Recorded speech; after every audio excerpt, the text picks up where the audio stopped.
Hi, I'm Clark Smith. I'm the winemaker for Winesmith, and I wrote this book called Postmodern Winemaking.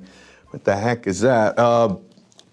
You know, I got taught how to make wine, or the theories of modern wine chemistry in enology school at Davis, California. I got a couple of degrees from Davis. But you know what? I tried to use those modern principles, and I found out I could make really good, fresh, clean, modern white wine that way, but my reds kind of sucked. So I went to France, and in the 90s, I spent a lot of time trying to understand what was wrong with the theories that I was working with, and first worked with Pascal Ribeiro-Gayon, who was the director of enology for the University of Bordeaux, and then later on with Patrick Ducournau, who kind of became my guru. He invented microoxygenation and an understanding of wine structure. So he's the guy that taught me that the problem with the modern theory is that wine is not a chemical solution. And we treat it like it is, but what it really is like a sauce. And so it doesn't obey the rules of solution chemistry. And in fact, the deviation from that model is a pretty good working definition of quality. So this was all kind of crazy to me when I first started hearing it. But by about 2000, I really sort of got it, and he taught me a lot of skills.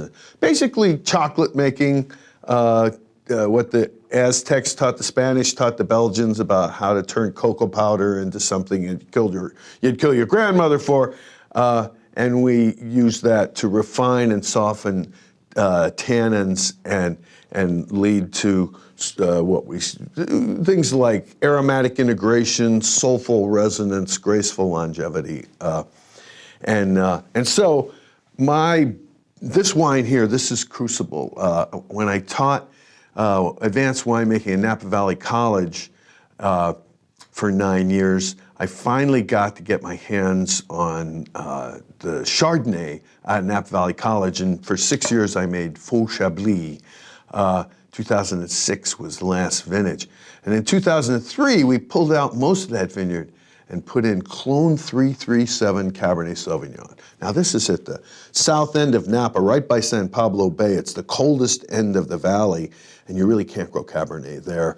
Most of the regular clones just come in around Christmas time, and you make Beaujolais out of them. They don't sugar up, and they don't have any color or tannin or flavor richness. But Clone 337 is a German clone. It comes in earlier, and for some reason that region is just magic for this type of Cabernet, except the stuff has tons and tons of tannin.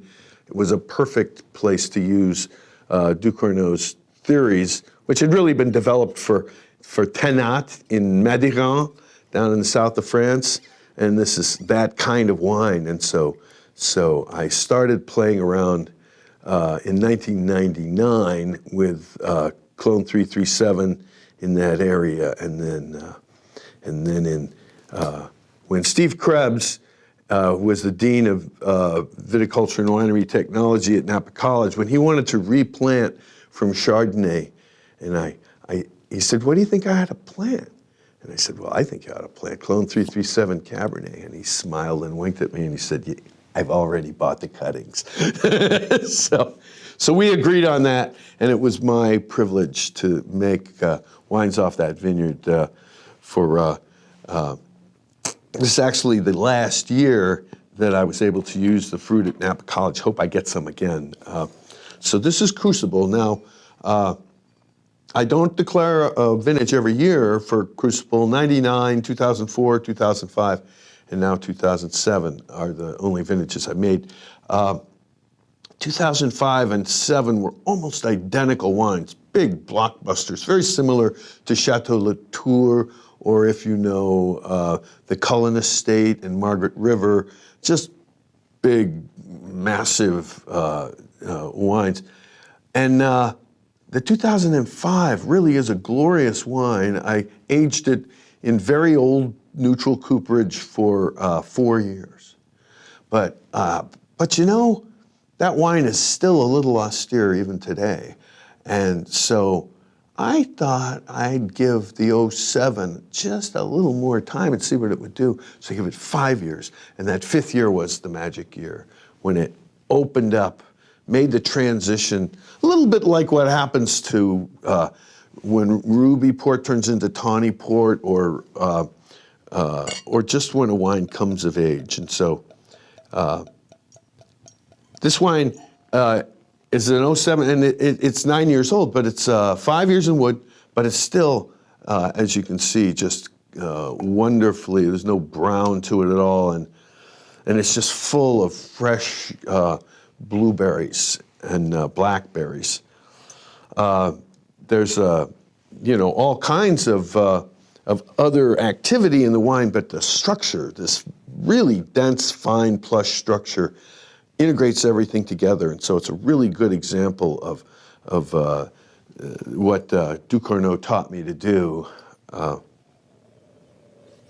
So the principal thing in the nose is this blue fruit, and then there's lots of nuances around it, sort of truffle, just very sexy tertiary aromas.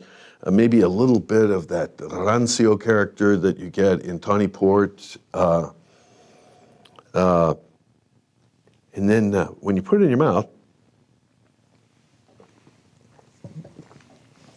I like to talk about the hourly fee of a lawyer that would have a carpet like that. This one's about $7.50 per hour. So extremely fine, dense, plush, massive but feminine tannins, and supporting this whole orchestra of flavors.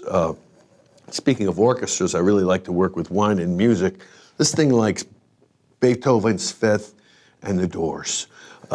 It likes big, dark, angry music, and it becomes quite sweet when you play it with that kind of stuff. Now, there's no raisoning.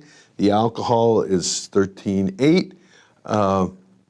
There's no dryness to the tannins at all. It has a fatness to it. Most people think it's got Merlot in it because of that fatness, and that's why I call it Crucible, in sort of a meritage type name rather than just to say Napa Cabernet Sauvignon. You would expect it to kind of beach up a little bit. Instead, you have something really refined and elegant. This wine will easily go another 20 years in a decent cellar, but it's right now it's a really fun wine to pour at a party where you just don't tell anybody what it is, and they're having, they're having conversations about other things, and you pour them a little wine, and what they'll do is they'll be chatting with somebody, and then they'll taste the wine, and they'll stop everything, and they'll do this double take. What is this? So it's a fun wine to work that way, and really, as I said, my business card. This is the wine that really shows off the skills that I picked up in France in my second incarnation as a winemaker, as a postmodern winemaker.